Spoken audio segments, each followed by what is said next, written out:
Hi everyone. So I don't know if any of us have already introduced ourselves, but I'm Nayab and I'm the only peer listener here right now. So I'm just gonna wait for the rest of my fellow peer listeners to join, and then we can begin the session.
Hello, people.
Hi, can you guys hear me? Okay, great. So, okay, so we're okay. So this session is going to be facilitated by the peer listeners. And so I think first of all, we'd like to all introduce ourselves for those who don't know. I'm Ru, I'm from Zimbabwe, and I'm a second year. My pronouns are she, her, and I'm the peer listener for my mech. I'm Elizabeth from Estonia. My pronouns are also she, her. I'm also a second year, and I'm a peer listener for Lalvar. Yeah.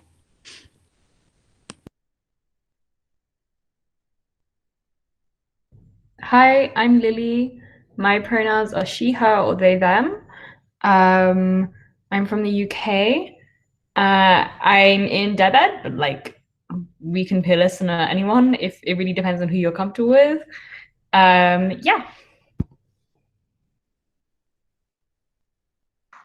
Hi everyone, I'm Nayab and I'm from Pakistan and I'm an ARPA peer listener. My pronouns are she, her.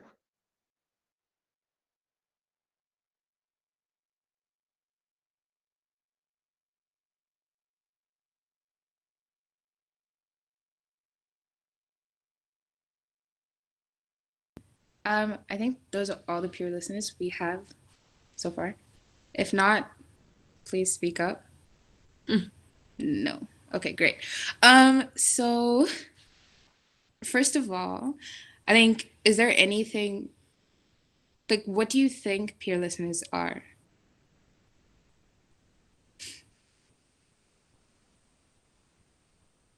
You can just like unmute yourself and answer.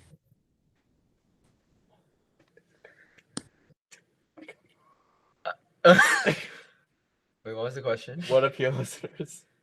Like, what do I think it is? Yeah. I think a peer listener is someone that is like good at listening to other people's worries and doubts. Maybe. You can mute me now. I think it's a good definition. Yeah. Do we want to add on it? Does anyone else have like anything they think it is?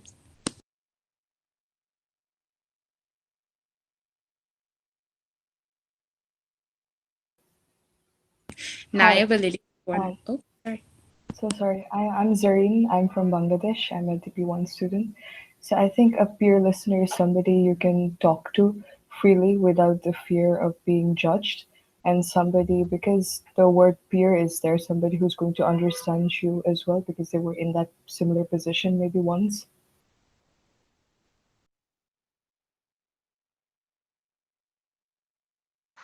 Zareen, I think you covered it almost perfectly. Our job as peer listeners is to just facilitate any kind of emotional support that the firsties or second years need throughout this experience and this time that you spend here, whether that's related to any kind of academic matters or just your friendships here, how you're settling in, being so far away from home.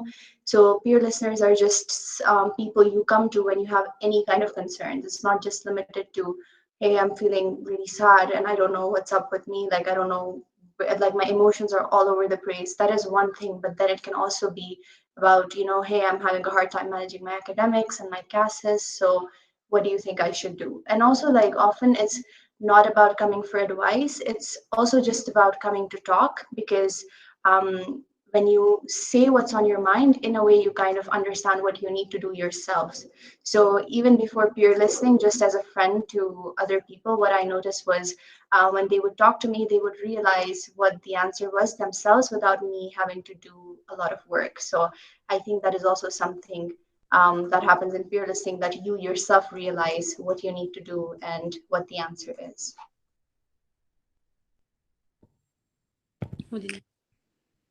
Yeah, Lily? I was just gonna say, I think part of our job is to like give you attention.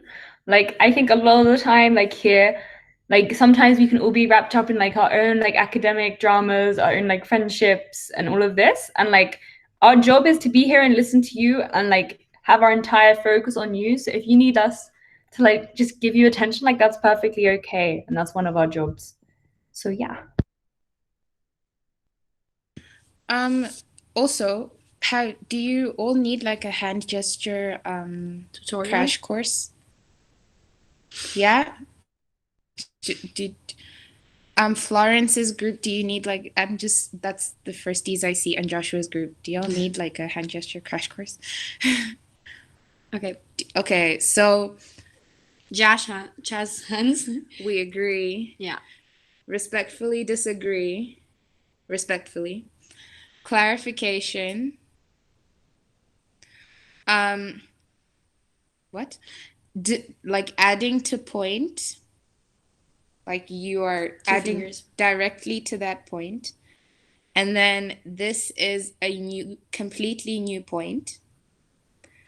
And then this is when you're asking for people to keep quiet. This is when we're in person. Yes. This is for someone to speak louder. I think that's all. Did I forget anything? No. Okay, great.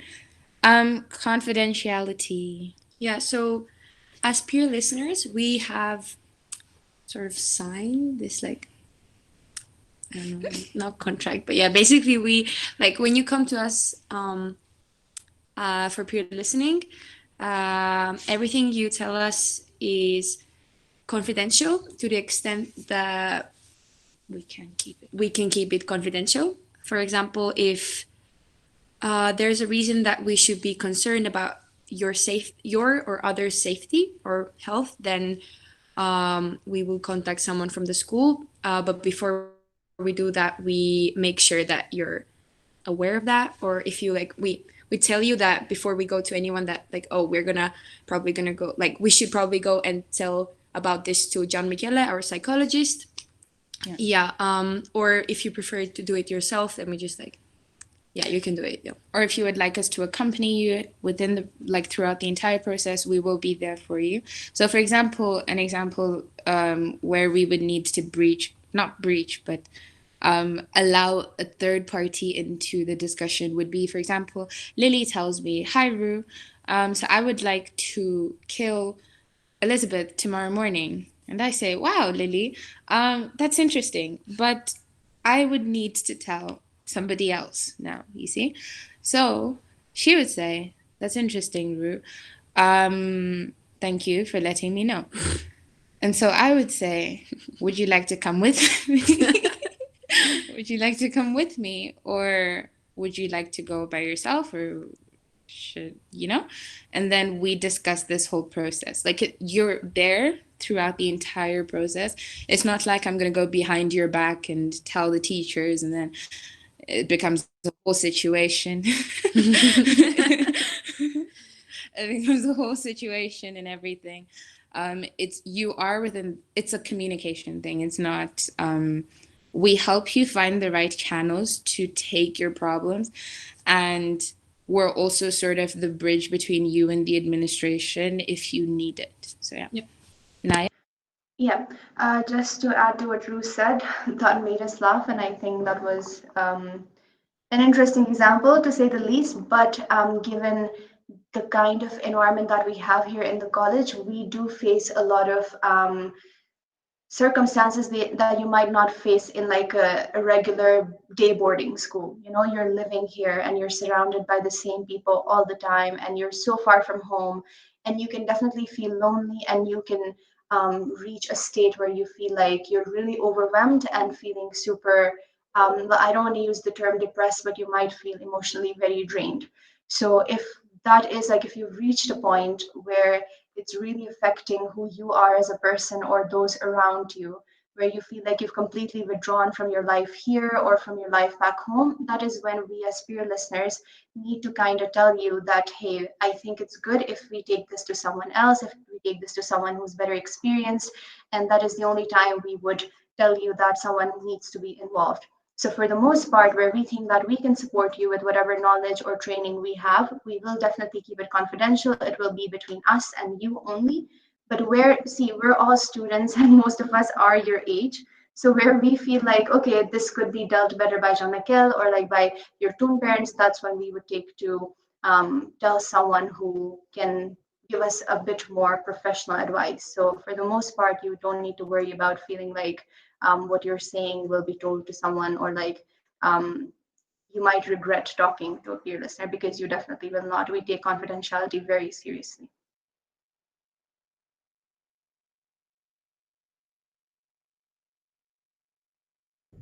And also, just in terms of like going beyond us, I don't know if they were told in the safeguarding session this morning. I can't remember, but like, if you want to talk to a therapist, but you're perhaps uncomfortable talking to John Michele, there's also a female psychologist, so that you do have two options if you want to talk to someone, because like I think some people are just more comfortable. So yeah, that's just something to know. Yeah, adding another point.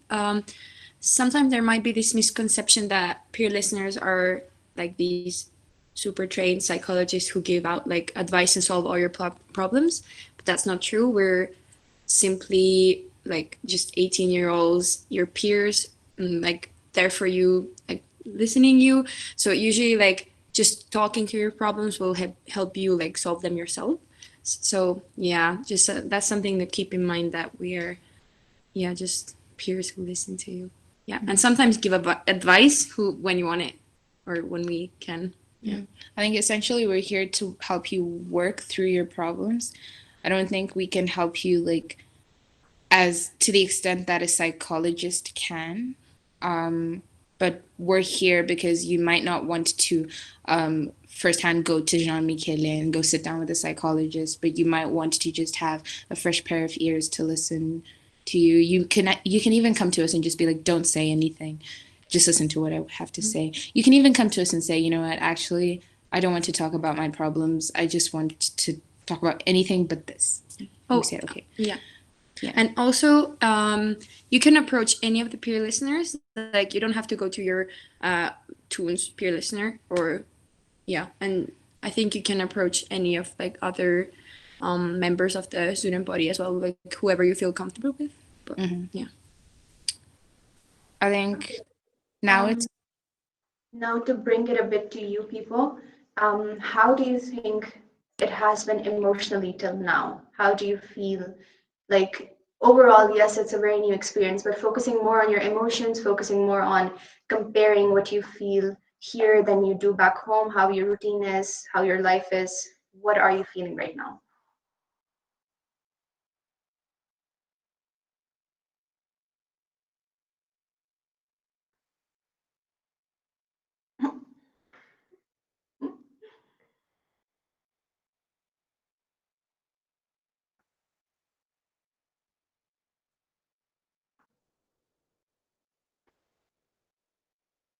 Hi, sorry that took me so long. Okay, I'm Shayla. I'm a first year, obviously, from the US. And lately, I think it's been actually really good. I think the only thing that's been hard is dealing with the quarantine because we're really bored. And it's like, when we first got here, it was really easy to like be distracted kind of because you're doing so many new activities and meeting so many new people. But now that we're just like now for the induction week, we're doing a lot less activity, and it's easier to be more sad because you're like reminiscing, or at least for me, I am. So that's just what I feel. Definitely, like the part about That's it. missing home or like thinking about whatever was happening back there. For me, last year we had like a very, very packed induction week. Literally, if you looked at our Google calendars, you would have like panic attacks. It was like wake up at 8 and go to like a session every hour. So even then, like I would still be really homesick. So for you, when you're stuck in quarantine and it's like such a weird time and place to be in, we all can definitely understand why you're feeling the way you are, which is why we wanted to get together and kind of just maybe talk about the things you could do or the people you could reach out to in this time period. So have you been contacting your family? Have you been doing things to distract yourself, like just anything online? How has that been going?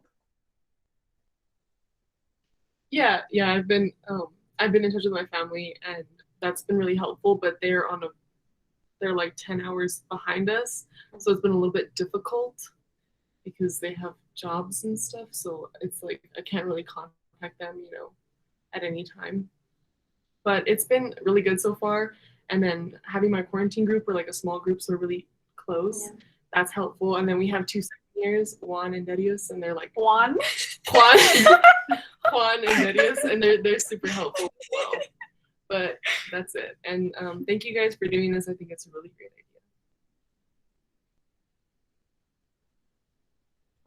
idea. What is it like, anyone who's at home, like during induction week from home? Like, what is that like for you? Like emotionally, like logistically, like what's happening? Hi, so I'm stuck at home right now because I'm still writing exams. So having to attend all these sessions while preparing for school is kind of tiring emotionally, not physically, because I'm really excited and I have everything I'm supposed to have to get to Diligent, but I can't because, well, let's just assume I have a restriction. So it's the fear of missing out on things. It's the fear of getting there and feeling kind of left out. And I did speak to one of my second years, Rue, on Instagram, and she has been extremely supportive, telling me I have nothing to worry about. But it's still scary because you have all these hopes to get to Diligent and do this and do that, and then you're going there 2 weeks later or 3 weeks later, and you're wondering, am I going to be able to adjust? Is this all a waste of time? What should I do? What should I not do? So physically, not really. It's just the excitement, but emotionally, there's like 100 ideas running through my head, and I can't even focus because I've been writing exams, but I've been writing about my Diligent future experience in my exams. So yeah, it's daunting to say the least. So for me, the same thing has happened. Like I fear of missing out things that will happen, that is happening right now in Diligent. But the sessions that are happening right now are like making me feel that I'm still there. Like if I'm not physically there, I'm still there. Another thing that I'm worrying about is my flights, because I've already had 2 of my flights cancelled. So I'm just hoping that the flight that I have right now, like it departs from Bangladesh so that I can arrive in Diligent. And moreover, I'm very excited because for the last 4 months, I've not been to any school. So my routine, my life routine has been a mess. Nothing seems to be in my control. So it's good to be going back into a routine of school. So yeah, it's good. About the flights, I had to rebook my flight 4 times, and it was so random that the one I got flew because like I had no idea whether Flightby was going to operate or not. So with the flight situation, everybody has been so frustrated, and I can totally relate because there were times like every time my flight would get canceled, I would be close to tears because I wanted to come back so bad. So like all of us have felt what you're feeling, but sadly, it's nothing we can control. But definitely, if you feel like these sessions are helping you, then we can organize a lot more of these. And anything that Lily, I mean, okay, not a lot more, maybe a few stuff that you like. So it's just we don't want you to feel like you're missing out because literally everything that's happening, it is being like broadcasted to you or like reported and brought to you. And for the people who are stuck in orange zone, like life is pretty dull here as well, even we aren't doing much. So like we feel like it's the experience is going to feel complete once we have all of you here. So till then, even we're missing out on so many things that we want you to be there for with us. So yeah. Yeah, adding on Nayab's point, fear of missing out is completely normal, especially once you get here. Like there's always something going on and you're gonna have to say no to some things, but also try to remember, even if you arrive later, you're still gonna get the same experience. And once you're here, like you're gonna like people are gonna forget that you came later, and you're still gonna be welcomed just like they did like when they arrived during like the August, yeah. And yeah, so I don't think you have anything to worry about. Yeah, it will all be fine, and we're all really excited to welcome you. Yeah. Like on the fear of missing out thing, I remember when we were told we had to leave like last year, like I was jealous. Okay, this sounds so bad. Like, because the people staying weren't happy that they were staying, like people wanted to go home, but at the same time, I was like in a way, I was like, damn, like I wish that I was still in college because they were with other people and I was like very alone at home. Even though I knew it wasn't a great time, like I don't think you can always justify like your emotions. So like it's super hard. And but I hope that, and I like, it's not like I hate these sessions. I just sometimes think the video calls are quite exhausting, and I'm sorry that this is the only way that you can interact with the college right now. Like, but like I also really enjoy them, so I think that that's kind of a balance. And it's the same with induction sessions in person as well. Like, just in general, I think it also ties in with the fear of missing out thing, is that like things will be happening all the time, even like when you're here, and sometimes you'll be so exhausted and you will just need to like go somewhere by yourself or have a nap or do something else, and you kind of have to be like, I'm missing out on this because I need to. And like, so sometimes some things are necessary like that. Hi. So our flight from Bangladesh is hopefully going to depart early next week. So yesterday it kind of hit me all of a sudden that I have less than a week to go, and I'm 17, and this is the first time I'll be living away from home, away from my parents. So the emotions are kind of overwhelming because I'm very excited, but also kind of nervous about how I'm going to feel when I'm getting on that plane. I know that I'm leaving my country and I'm going to be living away from this country for the first time in my life. So I'm mostly excited, but it's also a bit nerve-wracking to think of how things are going to be when I'm there, and also when I'm departing, like the moment of separation. I I think the advice, because I was in a similar position, because I think this is the longest that I've ever been away from home. Also, because I didn't go back for summer break. But I think the advice that I give to you is focus on the fact that you're still at home right now, right? And take in being at home right now. Because when you're here, like you're going to be thinking about being here, but then you're going to be nostalgic of like the feeling of being home, kind of like how Shayla explained, like, you know, you're going to be homesick and stuff like that. But then, for example, if you have like, I don't know, let's say you have a going away party, take that in. You know, you want to take in those moments so that you remember them, you have good memories. You don't want to be having a going away party and then sitting down and crying about, oh my gosh, I'm flying in the next 2 hours. Like, really take it in. That's all I want to say to you. And UWC, like, I think it's a good skill to have for UWC, because UWC also it's a long 2 years, but it's also a very short 2 years. And I think the only way to make the most of it is to make the most of the moments that you have, you know, because in every moment you're going to be thinking about, oh my gosh, so I have this to do, I have this to do, and I want to go do this, but what are people doing right now? But then you need to be taking in the moments of like, what am I doing right now? It's a hard skill to acquire, but then I think now is the time to start. It's an important time to start, because you're going to be wanting to sort of remember, oh my gosh, how was I feeling just before I went to UWC? What was I doing? You don't want to be remembering that you were thinking about going to UWC, because some people, like your parents want to say goodbye to you, your friends want to say goodbye to you, you know, things like that.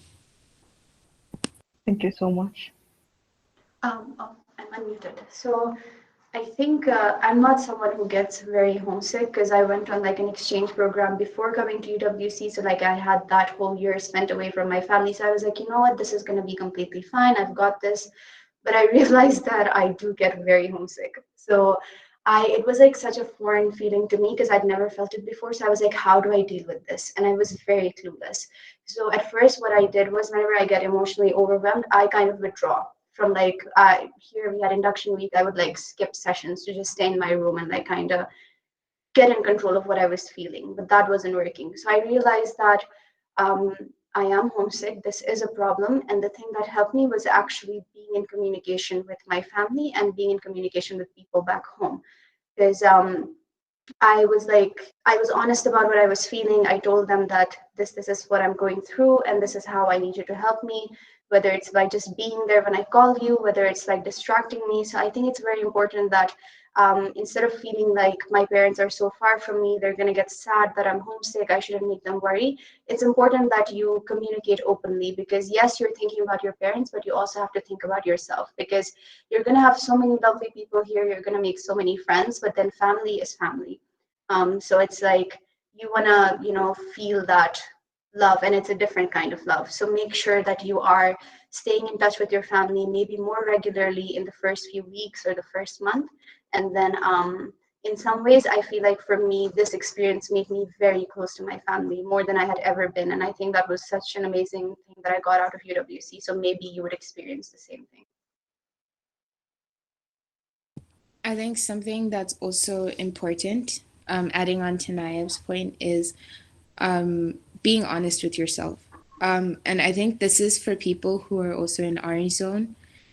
You need to, in as much as you want to socialize with people a lot, you need to recharge your social battery. Okay. Like, yeah. Socializing, induction week, whatever. But then UWC is a lot. Okay. And you haven't started the IB, but you're going to start getting drained. And you need to realize what you need and be honest with yourself. Like, okay, what do I need? Do I need to go to my room and take a nap? Do I need to like watch Netflix? Do I need to watch like a YouTube video? Do I need to read a book? What do I need to do? Do I need to go on a walk? Do I need to talk to one person? And in being honest with you, it's not being selfish, it's not being rude, it's taking care of yourself, because it helps you mentally and emotionally. Because then, and then this is also, I guess, where we also come in. You can also come to us and be like, okay, I need to have a cup of tea with somebody and to just talk about this or whatever, you know? Yeah. Yeah, sorry. Yeah.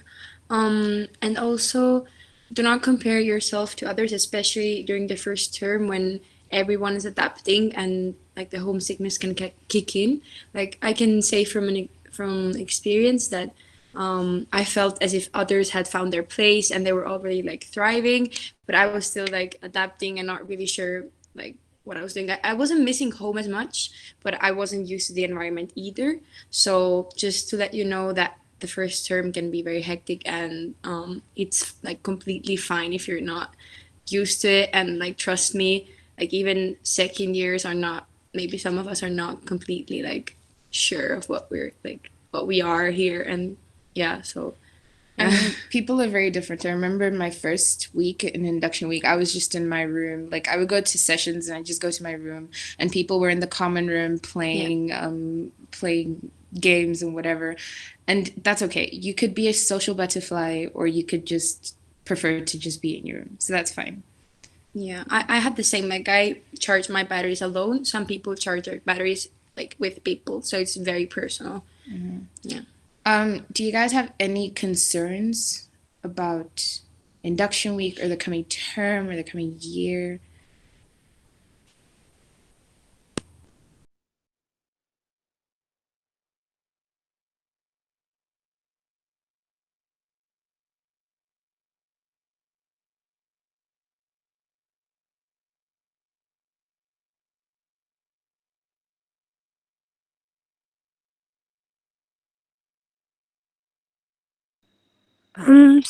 Sorry, could you please repeat that again? Do you have any concerns for the coming year? Hopes and dreams or fears? Like, are you worried about IB? Are you happy about IB? Are you worried about your roommates? Are you worried about anything, really? Are you worried you're gonna not have friends when you go back home? Like, anything. Okay, that's not a big deal. So hello, I'm Mika. I'm from Belgium, and that's not a big deal. But if the food at the cafeteria becomes better after a while or not? Come on. Like my advice is from Carrefour or the other places which we can get free from, get sauces. If you like mayonnaise, get mayonnaise. If you like these things, like, and like I have spices, like I can give some to you once you come to Green Zone. Like just like pimp up your food, like just like decorate it with your own like special twist, and that is how you will cope.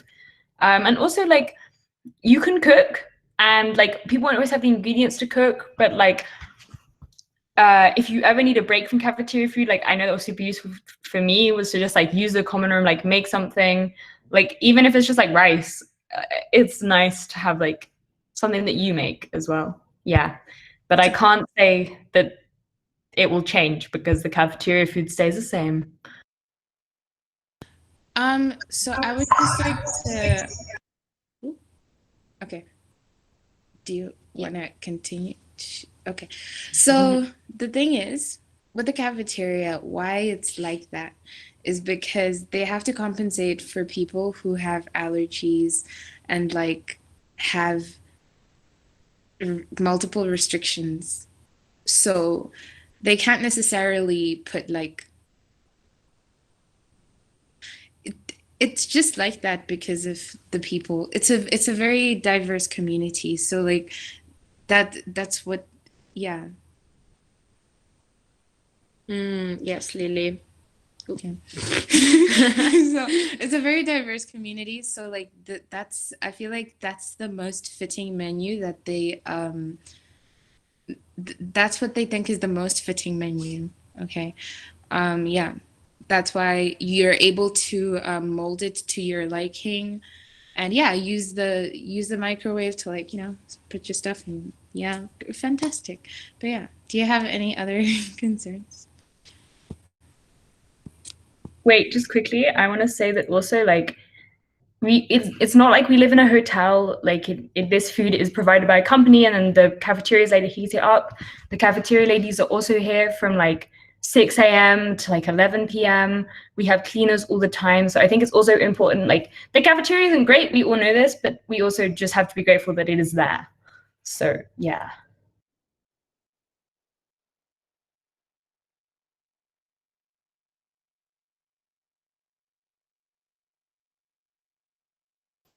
Hi. Swikriti, go ahead. Go ahead. No, you can continue first, I guess. Thank You can you. go first. I'll say after you. Thank you. So one thing I'm really concerned about is I know that I want to get into a top university in the US perhaps, but I'm really not sure about what I want to study. For example, I have a few favorite subjects, but I'm not absolutely certain about what I want to do in life. So I'm really worried about finding myself in these next 2 years and finding a clear aim that this is what I want to do. So my question is, does it get better? Is it easier to find yourself, find your aim, find your purpose, and find out what you want to do? I think it does get better in some ways, but by the end of the 2 years, I feel like you still don't have that entire, okay, in 10 years, this is where I'm going to be. You don't get that plan, but you definitely do understand yourself better. And for your, like you said, you have some favorite subjects, but you're not completely sure what you want to be. That is completely normal because I love bio, I love chemistry, I have favorite subjects, but I really don't know if I want to be a doctor, if I want to do something in that field. So it's like, really, it's just, I feel like it's so subjective and it's so ever changing. Like we're always changing as people, our interests are evolving, we're getting into newer stuff, into different things. So it's never like, okay, this is it, I know it. A lot of people go into university and they change their majors like 3 times or 4 times. So but I feel like you will definitely understand yourself better, your strengths, your weaknesses. You will, because the IB is quite an in-depth program, so it does show you a lot of stuff that you might have missed about yourself previously. So I think that's a benefit. That's also a bit of, it can be critical. It can make you feel a little, I don't know, a little down. You might feel like you aren't performing that well or those kind of things. But it's all very. I think it's quite helpful in a way. But as for your subjects, I think I mentioned this in the session in the morning. Definitely take the stuff you like studying. Please do that, because if you don't, you will stress out. Maybe you're someone who does well with pressure, and that's amazing. That works in your advantage. But for the most part, people do suffer a lot because, like I said, I was someone who thought about university rather than myself. So then, like, I felt like some of my subjects were becoming quite overwhelming. So don't do that. Take stuff you enjoy learning, take stuff you wouldn't mind spend hours working on, because that is what you're going to have to do in the IB. So that would be my general advice. I think also keep in mind that you're coming to a UWC. So like your perspective as a human being is going to change. So what you think now, or your views upon the world now, are most probably going to change. Yeah. And not going to change like for the worse, but for the better, right? And hopefully, well, the idea is that you're going to come out being a better version of yourself, or the version of yourself that you would like to see, right? When you look in the mirror, you're happy with the person that you is looking back, right? So, with that being said, career-wise, that might also change. Okay. So, for example, the person who was, let's say, in Bangladesh right now is looking at Bangladesh in a different way because you're in Bangladesh. Now you're coming to UWC in Dilijan, and you're going to be looking back at Bangladesh. Now you're going to be like, what is my role going to be as a UWC alumni from UWC Dilijan, who was looking back at Bangladesh and seeing things happening in Bangladesh? How will I play a role in that? So then your career might change. Your career path might change completely. But then now, why we say take the subjects that you would prefer as well is also because you like it's less likely that your career path will veer from what you don't like, you know? So like because like what you don't like will obviously be fundamental to the type of person, the type of change maker you want to be, you know, UWC change makers, the type of change maker you want to be, so the type of person you want to be in the world. So I think come into UWC saying that you want to find the person that you want to be, and so to be the best version of yourself that you can possibly be. And I think many things will fall into place. And also the school understands the sort of confusion. I think we said this in the morning. They understand the confusion that comes with that. You're going to have lots of university talks. Harvey will touch base with you. I think, I don't know if he has already, but he will Harvey's the universities council. He will touch base with you. And lots of universities will, like you have the Davis Scholarship, and that is because we have that perspective already. And then you have your mentors who will also guide you throughout that entire process of trying to be the best version of yourself. And you have your teachers who you can also go to if you're like having struggles with stuff like that. And also, let's say you're struggling between Langlit and literature, that conversation will always be, what do you like most? Or where are you trying to go, you know? It's things like, yeah, I don't know if that entire rant made sense. Yeah, and also actually attending the lessons and seeing how do you like the subject with the teacher, and like in IB form, that plays a really like big role also if you like are open to changing your subjects and like yeah, just like dealing with that a little bit. So yeah. No, this was very helpful. Thank you so much, all three of you. You're welcome. Yeah, actually, my concern was somewhat similar to what she asked and what you guys have already answered, and thank you very much for that. I would also like to know about like, okay, I have heard that, not heard actually. I guess it's true that IB is a very hard, very difficult course. Especially most difficult, they say that. Okay, I have not studied it myself, so I cannot really talk on it, but yeah. So they said that it's very hard to study for the IB, time management, especially if you go to a UWC where you have to also look at your social life, like go and socialize with others, and a lot of things, gas and everything. I have heard that UWC can be pretty intimidating at a lot of times. So I was just concerned if I will be able to manage my time or not, because that is because I am really concerned if I will get proper sleep or not, because that thing is what matters to me. Because even in my country here, like in my place, even if I stay beyond 11 or 12 in the morning, I am just like, I look like a monster basically. So I don't want that to happen there. I just want to ask if it's I just want to ask how you guys are doing there, and how is time management working for you, because I'm really worried about it, especially because I may not get to travel before September, by the end of September or October, due to the travel restrictions, and I am just worried if I will be able to catch up with the course as much by learning online or whatever. So I'm just worried about that, if you could. Yeah. I'm sorry, I'm just panicking a bit, so yeah, I just said it. It's okay, like seriously. I think a lot of people were told that the IB is like super hard.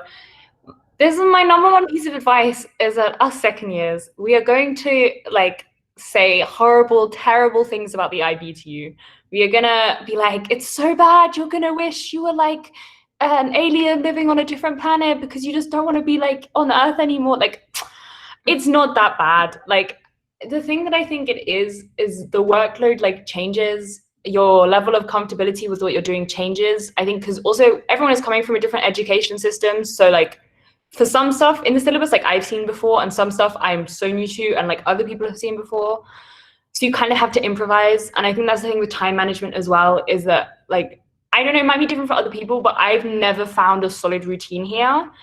Apart from my sleep, I have found a solid sleep routine because it's important to me too. Like yesterday, oh my god, I was awake at like 1 a.m. and like and I can't even do that. I woke up this morning and I was so tired and I had 7 hours of sleep. Like, I don't know what's wrong with me. I had like a headache. I was suffering. Like, different people do well with different amounts of sleep, and like, if that's really important to you, you will be able to keep it like most of the time. But I think because this is going to be completely new, you kind of just need to listen to yourself and your body, and that is how you live through the IB. I don't know. By the way, this is Ghani. Hello, I'm Ghani. I am Lebanese Armenian, and I'm a second year. Yeah, very excited to meet all of you. And the IB is fun if you make it fun. That's all I'm gonna say. And also, like, I think sleep is very important because you're constantly doing stuff. So I would suggest that if you are someone who doesn't do well when they're not getting enough sleep, then definitely prioritize your sleep. And sometimes that will mean that you have to take a break from some social events. So I think if that's the cost, if that's the expense that you have to pay for that, then do it. Because what I've been telling the firsties that I'm quarantined with is that life is so fun in a way that, like, if you want to organize something, you can do it anytime, like any moment. So if you feel like, oh, there was something happening in the common room that I'm gonna miss out, I need to sleep, it's fine. Just get your sleep, and then chances are it's probably gonna happen in like another 2 weeks. So it's just, and you can organize stuff. If you feel like you really enjoyed an event once, you can make it happen again. So don't feel like you're completely gonna lose the balance between social life and academics and sleep. There are going to be times you're gonna have to juggle a bit. It will be tough, and nobody's gonna deny that. But it's all about prioritizing what you think is most important to you. For me, it is sometimes it's my academics, which means that I miss out on a lot of social events. Sometimes it's my sleep, which means I will even put a hold to my academics. Or sometimes I feel like, okay, I need a break. So then I'm gonna go enjoy the whole weekend. So it's really just coming here, finding the kind of life that you want to have, what are your priorities, and then shaping your routine around that. So as for the IB, it's really like, it is work, and that's the matter of the fact. But it's also like, if you just motivate yourself to work, you will manage it. Ideally, we should all like never be dying because of the IB, but the fact is we're just teenagers. We want to do everything. We want to have fun, which means that, we just kind of put IB to the side, and then we're like, oh God, how am I going to manage? So just try to balance, just try to pay some time to the IB, and you'll be fine. Okay. Yeah, go. No, I thought you were done. I'm sorry for interrupting. Please continue.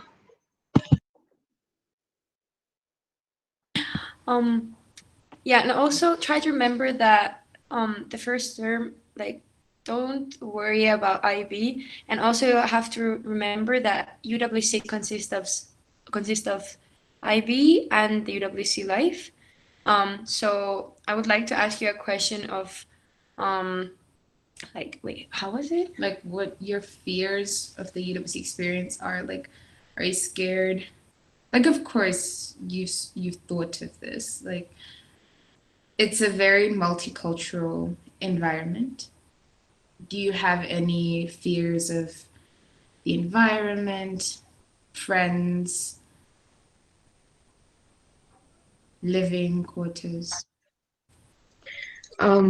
Actually, honestly, to be honest, yes, I have been a bit worried about, what it's gonna be like. First thing that I'm worried about is the fear of missing out, like someone already mentioned in the beginning, because as I've said, I won't really be able to get there in time, most probably. I hope I do, but yeah, and Supposed to be here? Yeah. Come. Wait, can you come there because I have this thing here. I'm rushing fast. Just a bit soon. Come. Oh, we're on. Okay. Yeah, that is there. And another thing is, I had also mentioned yesterday, and yeah, basically, I have never shared a room before or never, lived away from home and, been around so many people from so many different countries. And yeah, I have had that experience once, but for about, like, who knows, maybe next year we might not even get to come back. We might be stuck there if the COVID cases rise up, like, people did this year. So it is so uncertain that we may even return home after 1 year or 2 years or longer. And that is kind of scaring me a bit here. And yeah, like I've mentioned, maybe not keeping up with everything that's happening around. But I think, according to what you guys said, I think I need to understand that it's okay to not be able to catch up with everything also, because I think that is also an experience. I don't know. I think so. Thank you for sharing that. And also, we have new pre-listener joining us. Yeah. I'm Jaap from Holland, if you didn't know me already. So nice to meet you guys. I'm really looking forward to it. Maybe you're saying it too? Oh, my tune is Avartnis. So Sorry for interrupting. yes.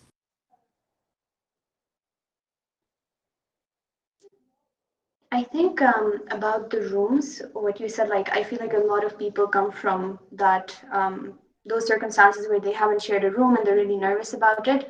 So in that case, communication is extremely important because it's hard. Like sharing a room with three other people is not the easiest thing in the world, and that's where you need to kind of be vocal about your needs and about your priorities.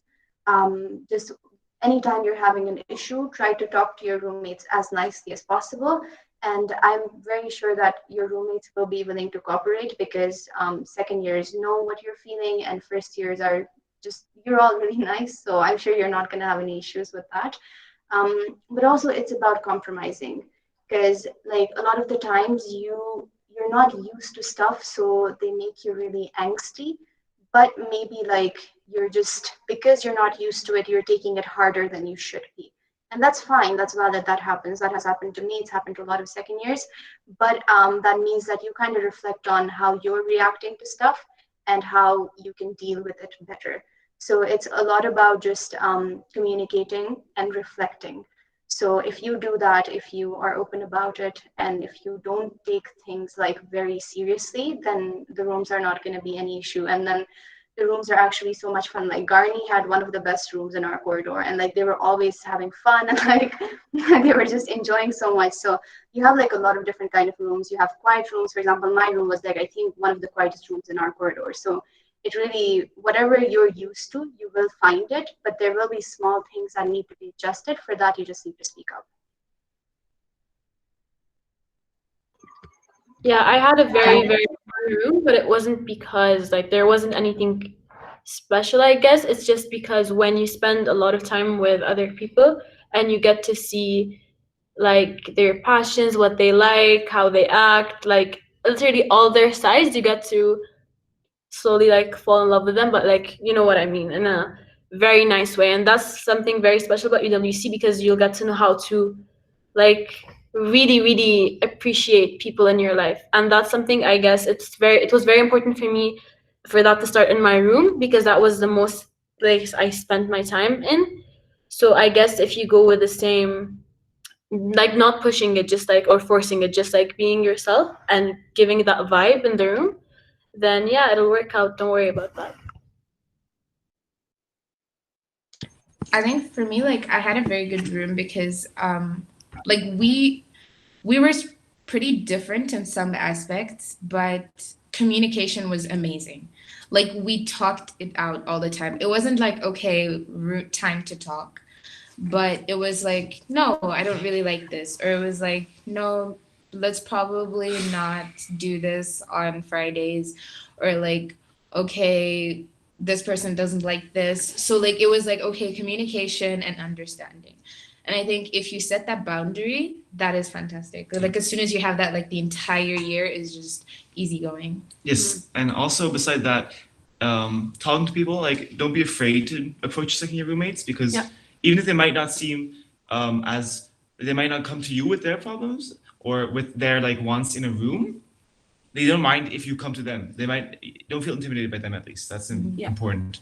Know that they really want to change and help you, like help make you feel comfortable in your room. So Well, and also if once you come to the school and you get your rooms and roommates and everything, and the term progresses and everything, and you realize that you don't have as good of a match with your roommates, then just know that you can, like, if the situation gets worse, then you can voice your opinion to the administration or also. So yeah, you can like. But I feel like another thing is remember that it is your room. So like as a first year, don't be timid about it. You have every right to want to be comfortable in your own room. It is your space too. So if like for example somebody makes you feel uncomfortable in your own space, you have every right to go to a peer listener, to go to your tune parent, to go to your roommates and say this makes me feel uncomfortable. exactly. And even if, for example, you don't like people walking to your room out of nowhere, which happens sometimes, some people will walk into the room to meet, for example, your roommates.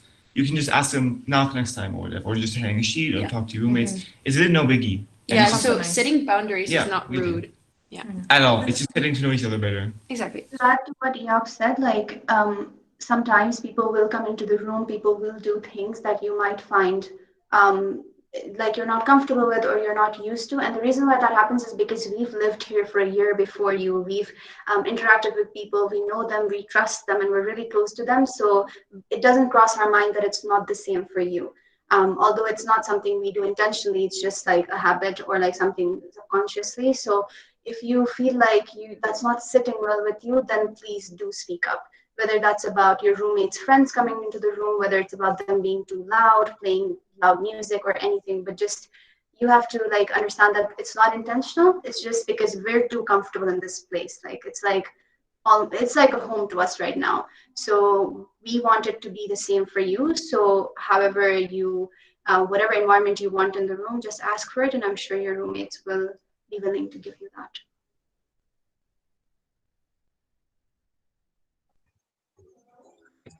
Thank you so much, guys. Thank you.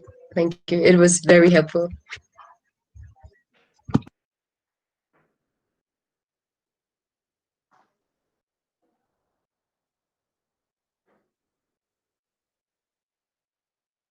I guess if we have no more questions, we will probably say bye.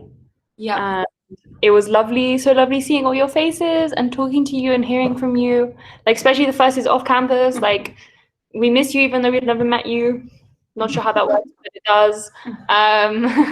So yeah, thank you so much for coming. Wait, before saying bye, even if you're not on campus, you're at home or quarantine, you can still reach out to us via like Facebook, like Messenger or whatever, or Instagram. I think you can find our names in the Messenger group chat. And So the Facebook group chat that has all the information that we were sending things to you before you came here, there was an introduction to all the committees, and then there's peer listeners, and then all of our names are there. You can find us on Messenger. Exactly. Yeah. Thank you. You're welcome. Welcome. Take care. Bye. Thank you so much. Bye. Bye.